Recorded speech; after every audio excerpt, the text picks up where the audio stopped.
The early 20th century hosted an array of genius minds.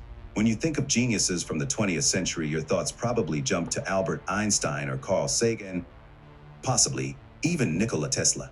It is common knowledge nowadays that Nikola Tesla was wronged and derailed every which way from money-hungry capitalists and even secret government agencies. The US government seized all of his blueprints as soon as he died. They wasted no time collecting his belongings.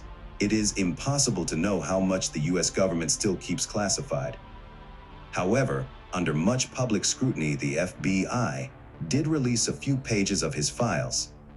Tesla claimed he saw a vision of an alien war on another planet.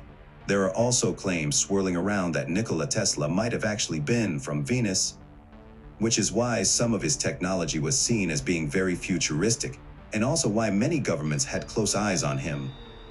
Now, what does this have to do with Marija ORSIC?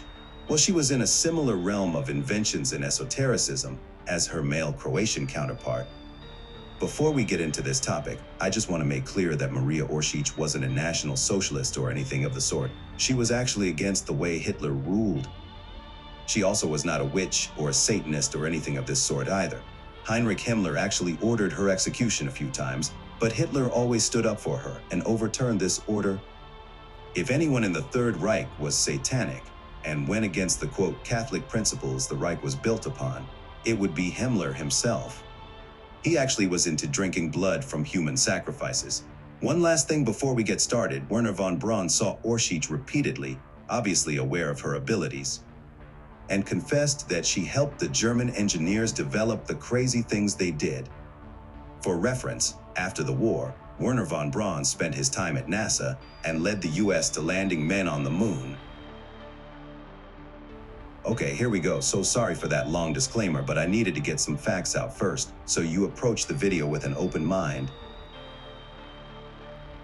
Marija ORSIC was born in Zagreb on Halloween 1895.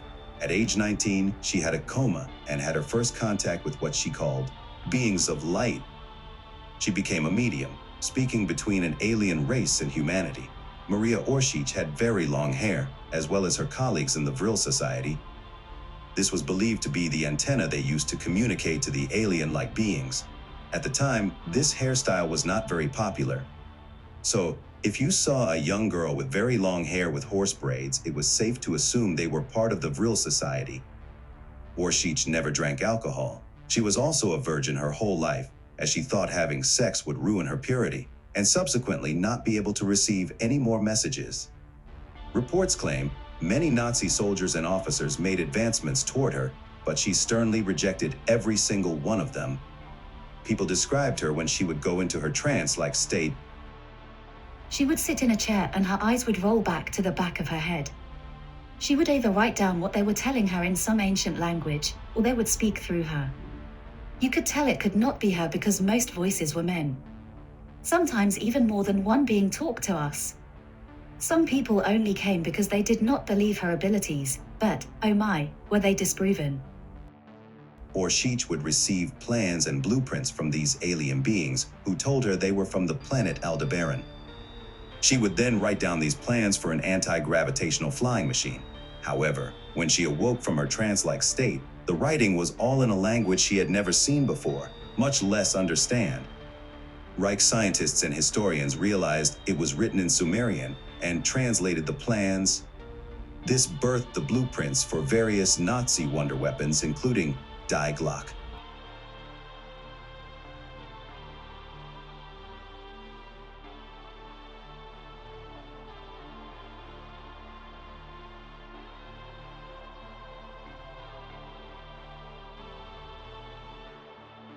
In 1924, Marija ORSIC conducted a standard spiritualism session during which she tried to connect with the spirit of the late German anti-Semitic poet and politician Dietrich Eckart.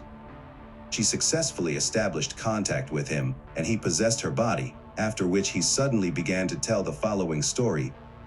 He told that the ancient Sumerians were in fact an alien race from the planet of the Aldebaran system, and that they were the ancestors of the Aryan race. Supposedly 500 million years ago, they arrived on Earth. Further, the spirit began to transmit a message from these aliens and did it in the ancient Sumerian language, which Maria ORSIC herself, as she later stated, did not understand at all.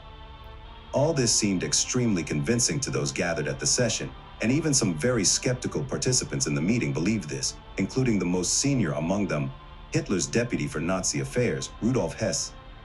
Despite the fact that ORSIC insisted that she did not understand the Sumerian language, she stated that she knew what was conveyed in this message, and that it was nothing more, nothing less, but plans for the construction of an interplanetary spacecraft. This ship was capable of interdimensional jumps. At the end of World War II, Hitler's body was never found, and Maria ORSIC had just vanished. No one knew where she went. ORSIC did have a fiancé, and when she went missing in 1945, he had no idea about her whereabouts either. Some speculate she escaped with Hitler to Antarctica, as most of the Nazi wonder weapons were being tested near the South Pole. Other conspiracies claim ORSIC and Hitler found an entry to Agartha, Hollow Earth, which is why the Nazis were so obsessed with Antarctica. This claim is usually followed up with the fact that, not long after World War II, most of the world's governments made it illegal to explore Antarctica, besides on government expeditions. Also, General Byrd discusses his flights over Antarctica and entering a totally different world. There are rumors that after the war, Allied forces discovered a basement or cave of some sort filled with thousands of the same bell-shaped UFOs, just like the original Die Glocke. Wherever Maria ORSIC might have ended up, it should be a lesson to all of us that there are certain things we will never understand about the world around us.